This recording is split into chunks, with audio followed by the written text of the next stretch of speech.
Welcome to the Big Success Podcast, cutting-edge conversations on business and personal success, as well as how to level up. Here's your host, #1 business coach in the world, Brad Sugars. This week on the Big Success Podcast, we are joined by the Richard McCann. Now, Richard has an amazing backstory.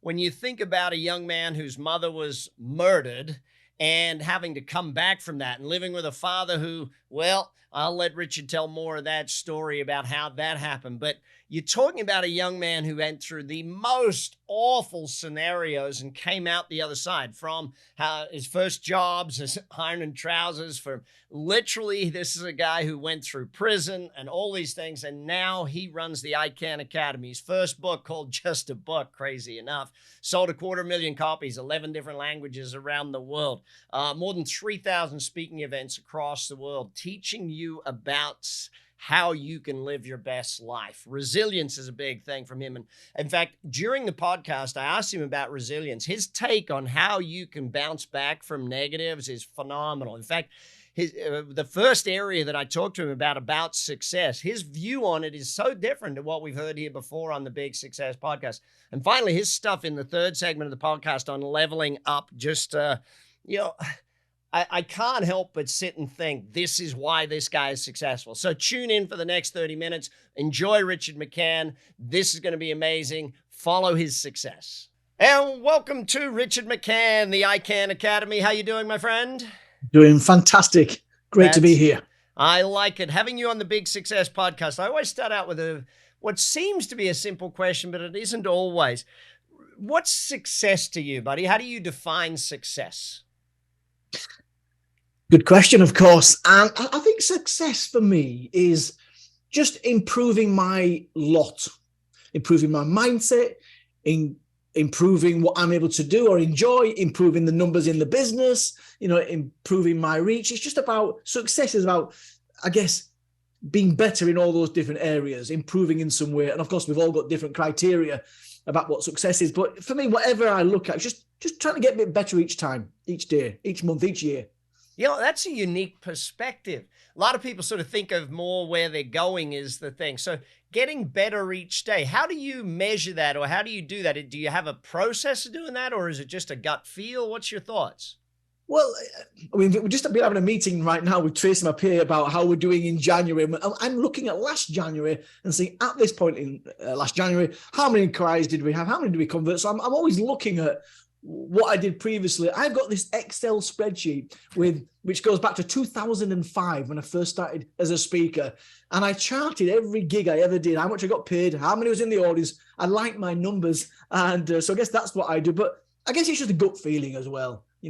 How am I feeling today? Where is it going? Does it feel like we're going in the right direction? Have I made a mistake? Do we need to readjust and maybe change tack, shall we say? So I kind of, to some degree, I make it up as I go along. I really do. I think we all do. It's funny. I was chatting with my daughter and she's like, Dad, I think everyone else has got it together and I really don't know what I'm doing. I said, kid, nobody's got it together. We're all just winging this thing. Yeah, absolutely. So you use numbers a lot. Is that something that you chose at some point, or is it just your nature? Well, actually, I've always, talking of a different look at numbers, I've always been fascinated by a certain number, which is 44. It followed me around everywhere. So I've always liked that number. Little did I know that Mum died on week 44 and her killer lived at house number 44. So I've always been interested in those kind of synchronistic numbers. But when it came to being in business, in fact, before I came into business, when I was working for other people, I was always looking at how much I was earning and seeing how can I improve, how can I go for a pay rise, do I need to go to another job? So I've always been interested in the numbers. In fact, my very first job was ironing trousers. You may recall from the BizX conference. And I used to look at the numbers there. You got paid 2.75 pence per pair. So I had to do 1,000 pairs a day for £27.50 a day. So I guess knowing your numbers has always been really important to me. Yeah. So let's go back then. If you look at, like, your story is so unique, but at some point you had to choose success. When did that happen for you? Well, before my mum even died, so I'm talking 5, maybe even 4, we had very little money in the house, poverty, all the rest of it. And many of you listening might be able to relate to that. But success for me back then was in the UK, we used to have these little stamps. Now, when you go shopping now, you get your digital points on your card at like I don't know, Walmart or wherever. But we did it. We used to get these paper stamps called Green Shield stamps. I used to save them all the time, fill the book, and that's how I would get my sweets or biscuits. So even as a 5-year-old boy, I've always scanned the horizon and looked for things that can help improve my lot. So that was my first bit of success. But I think my major success was at the age of 12, 13 at school. It was my English teacher. He encouraged me to take part in the public speaking competition. I was a bit of a chatterbox, and that was masking what was going on inside, to be fair.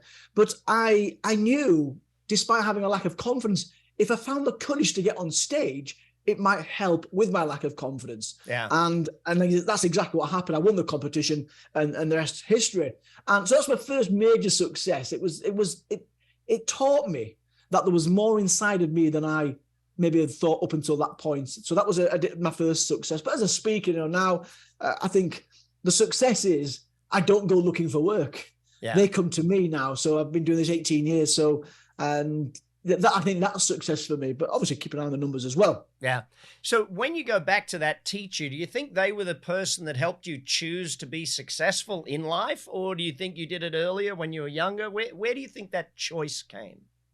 I think it was in my DNA, to be fair. My mum's family, they were travelers. In Scotland, they're called tinkers. And so they had to survive with whatever they could get their hands on. And I think that was maybe given to me through my DNA. And that's been the story of my life. I mean, I've made some mistakes along the way. I've not always served myself. I ended up in prison, remember, 27 years ago. But even that, I used that as an opportunity to I guess, recover, to bounce back and put my life back together. I don't know if I went off on a tangent there with the question, but I think it's just been with me all the time because I came from very little and we had virtually nothing as children. It meant I was eager, keen, motivated to just improve my lot, whatever that lot was. Yeah. When in life, most of us develop some sort of a method of success. What's your formula for success, or how does success happen in your mind? What's the way it happens? Well, I think it's as simple as this. Like when I became a speaker, 2005, I saw that other people were speaking, people with stories, in particular, W. Mitchell. I saw this speaker and I thought, my gosh, this guy's fantastic. And this is what he does full time. And I thought, well, I've got a story. I'm just not very confident in sharing it.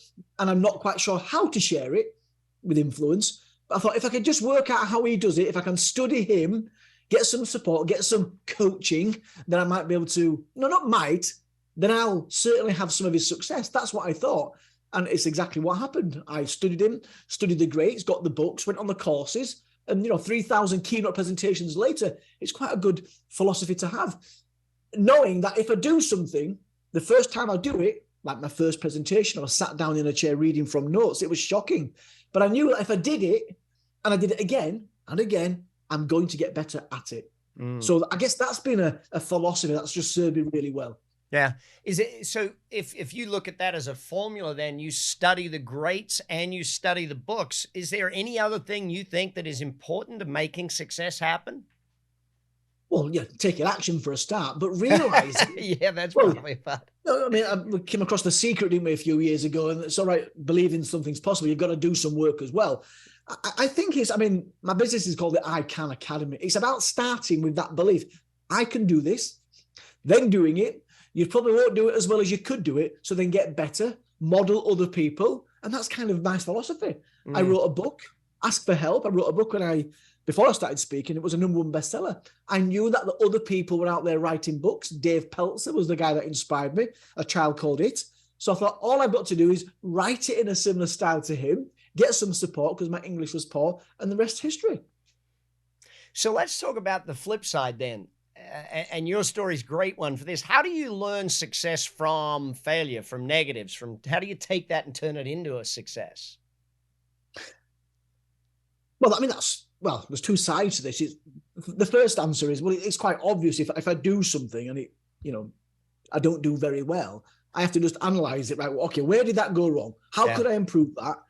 But also sometimes we try things, we do things, and they're not a success. And sometimes these ideas that we might have, sometimes you've got to write them off. I came up with this initiative in the pandemic, Inspire the Nation. I had this idea that because nobody was spending on learning and development, that I would have these open seminars for organizations to log on, pay, not a lot of money, but pay some money. If I get like 200 organizations, I'm going to earn a lot of money out of that.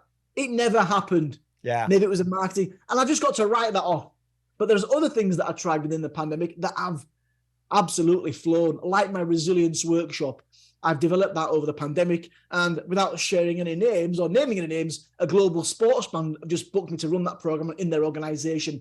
That happened because in the pandemic, I rolled the dice. I did a free webinar via LinkedIn, and they booked onto it, and then the rest is history. So always rolling the dice, trying things out, but just, you know what, sometimes they're not going to work. Next, move on to the next one. Yeah.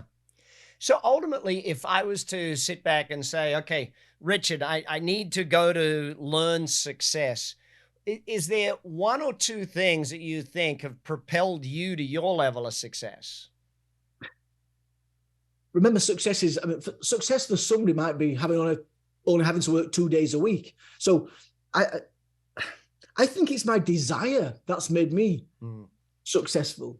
I think any job I ever do, ironing trousers, washing plates in a hotel, telesales at the Yorkshire Evening Post, I won an award there. I've always just been so keen and eager. If somebody else can do something better than me, then I want to have a look at them and say, right, okay, what are they doing?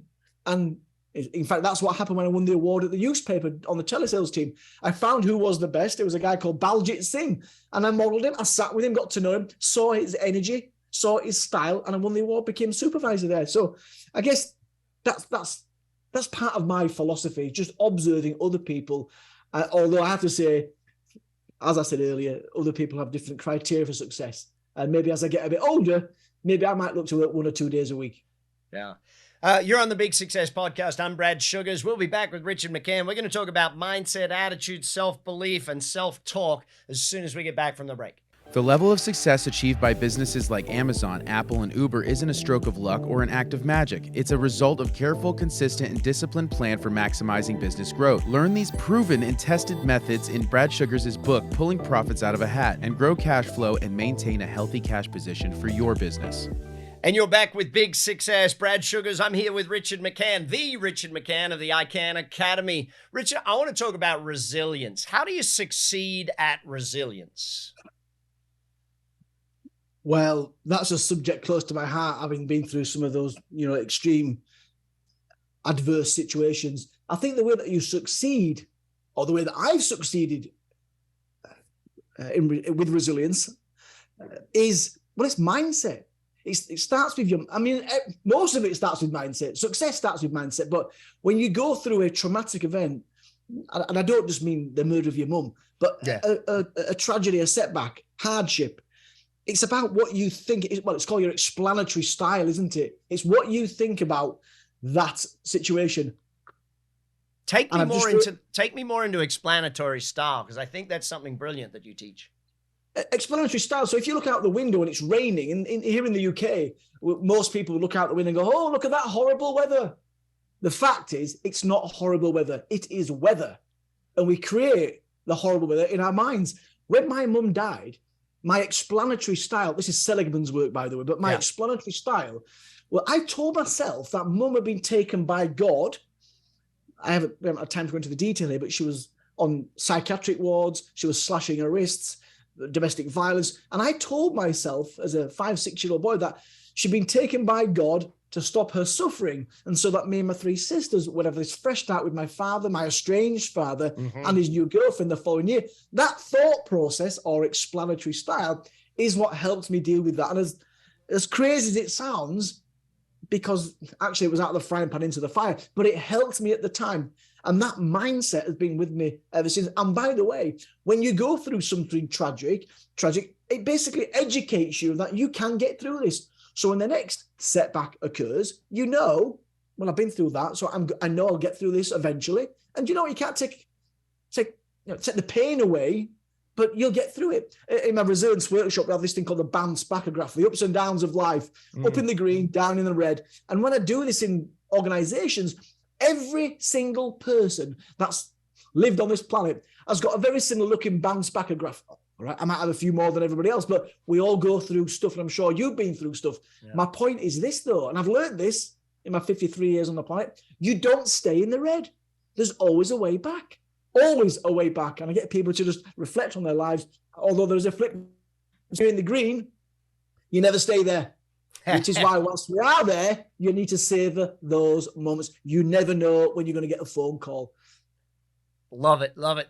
So let's talk about then the self-talk and then the mindset attitude that beliefs and even the self-belief attitude. How do you succeed at self-talk? And Brad, I have to say that I've not always succeeded at self-talk. It's taken me a good few years to start addressing that and realizing that some of the thoughts that I have, that we all have, are not from us. It's just from our experiences. How do you address that? It's by challenging that. It's about challenging that thought and realizing just because I think something does not make it real. And there's a great book, I can't remember the author, The 5 Levels of Self-Talk. And one of those levels is iCAN, by the way. I can and I will is the next level by doing the stuff. But there's a 5th level, and that's the one that I like. And it's that spiritual level that everything's meant to be, even the difficult stuff. And you know what? That's been one of my thought processes throughout my entire life. I do believe, I know I'm going to get deep here, but I do believe we choose the life that we have in order to learn various lessons or to do various types of work.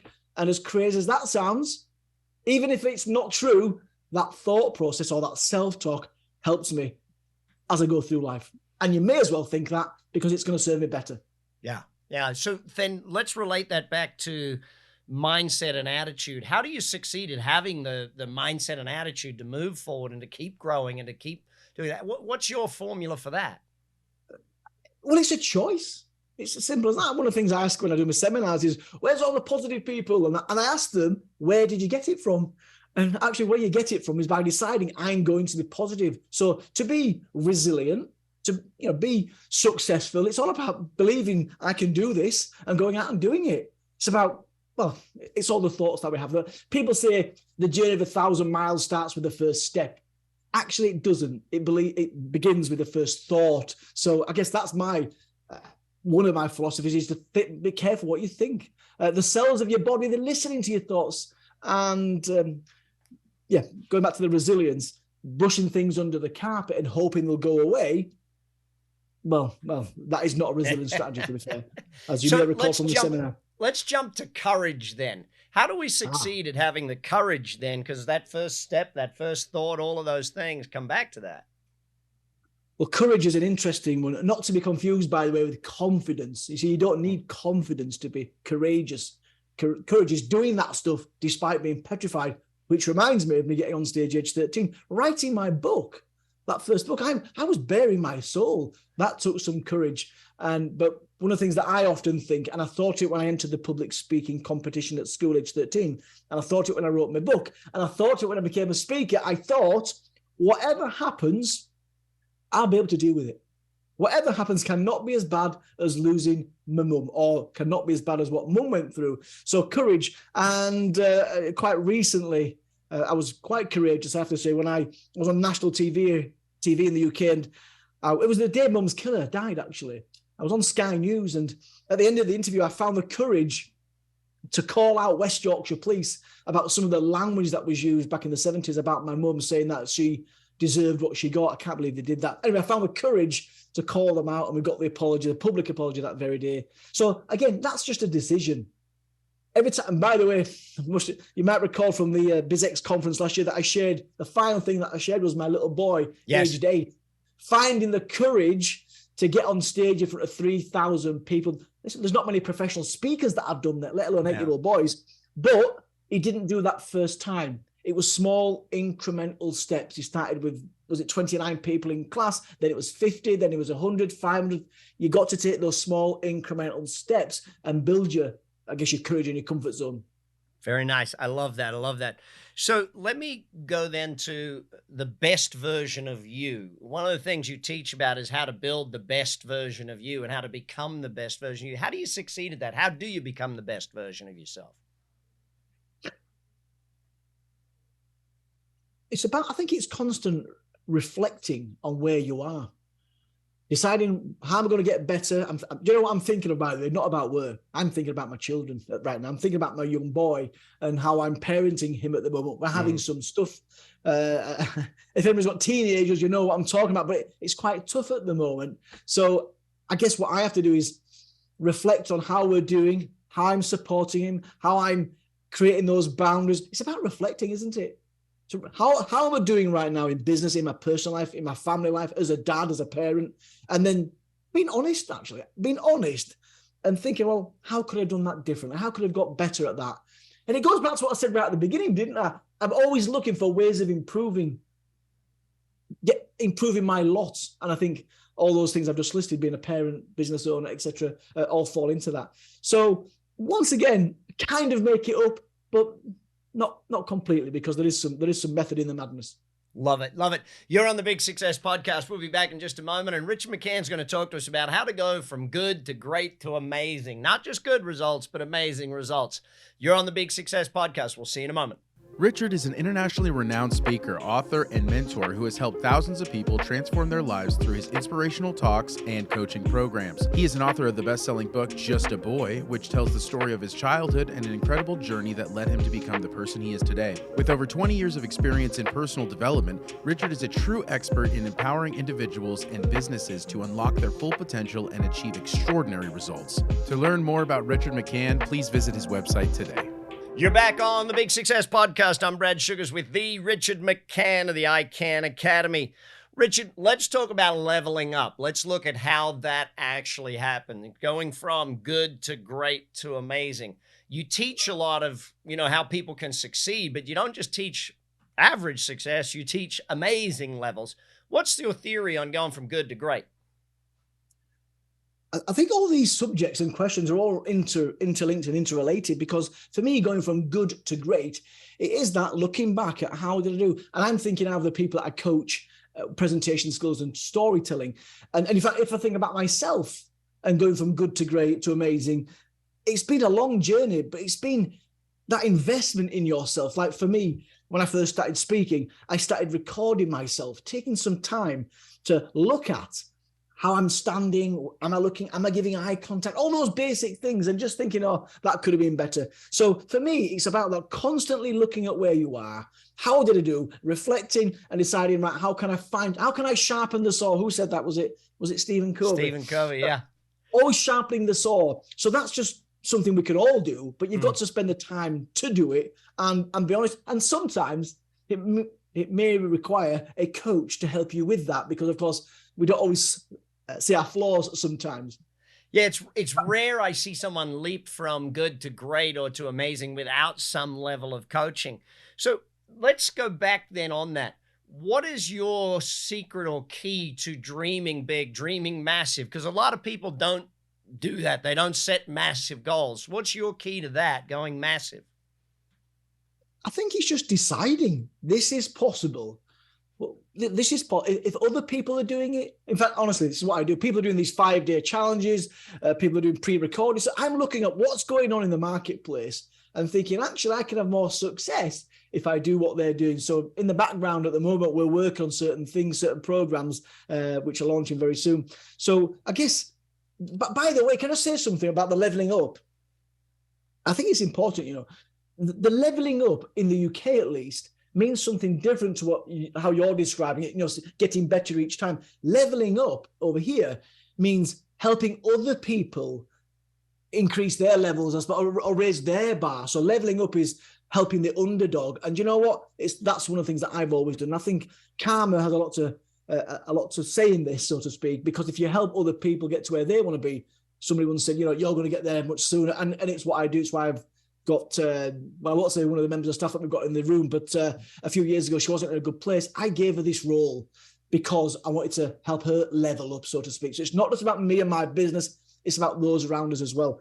I'm not sure if I went off away from your question there, Brett. I love the answer. So let's think about setting those massive goals. You teach a lot of people to set bigger goals, massive goals. What do you think is the difference between those who do it and those who don't? Perseverance. It's perseverance. Nothing in life worth having was ever given on a plate. I mean, wouldn't it be great? And I sometimes go in schools as well. Would be. Wouldn't it be great? Here's success. Here's your qualifications. That is not how it works. Who was it? Charles Marcus, I think it's over in Canada. Success is not a spectator sport. And he's absolutely right. You got to get involved in the game. And I think part of succeeding in life is deciding, right, okay, I've got this far. What can I do to go to the next level? And it's like the resilience thing. It's deciding I'm going to aim for that. If other people can do it, then so can I. So let's dive in. We're going to go through the quick fire round and get your very fast thoughts on each of these areas. How do you succeed in relationships? Woo! Wow, I wasn't expecting that.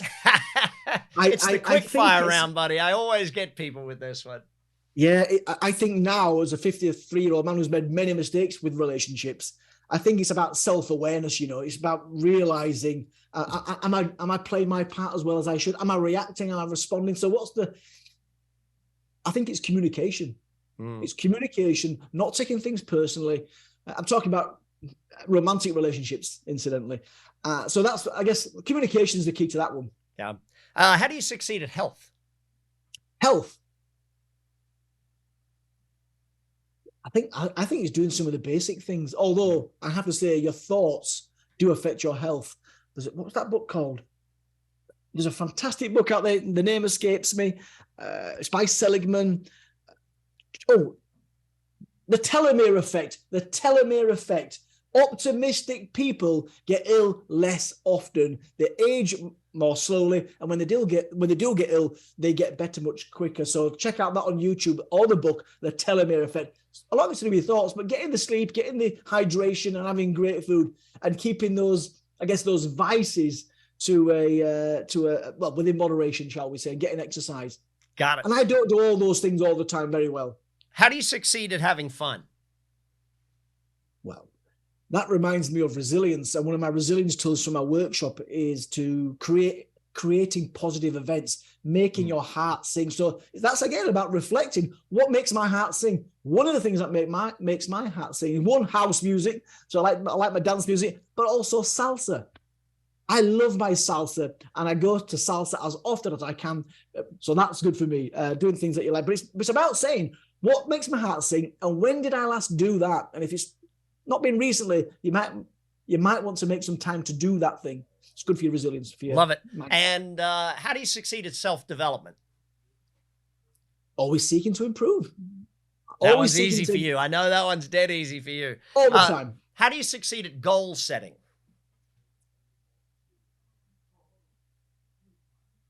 Decide what you want to achieve. Model other people that have achieved it already, and realize you probably won't do it first time. And every time it goes wrong, what can I learn? But sometimes you have to say, we have to maybe reconsider where we're heading, and that's okay as well. Who was it that said it? Doing the same thing over and over again is like madness. I can't remember. Somebody once said that. I can't remember who it was. If it's not working, change tack, change direction. Very nice. All right, Richard, final question. In life, we get advice. In life, we see great quotes. What's been the best advice or the best quote you've ever seen on the subject of success and how to succeed in business, life, or in any area? What's your success thing?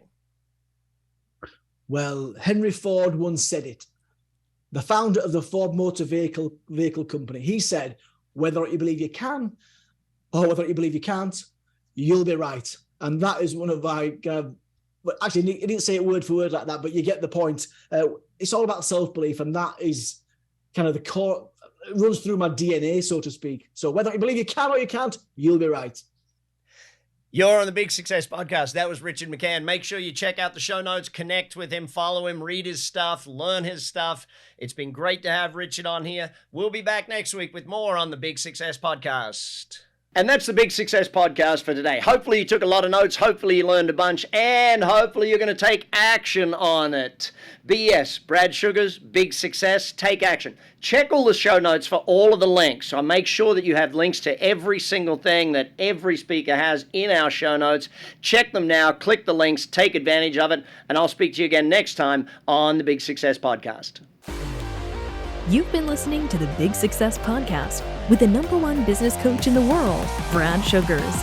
To learn more about how to achieve business and personal success, as well as how to level up or listen to past episodes, visit www.bradsugars.com.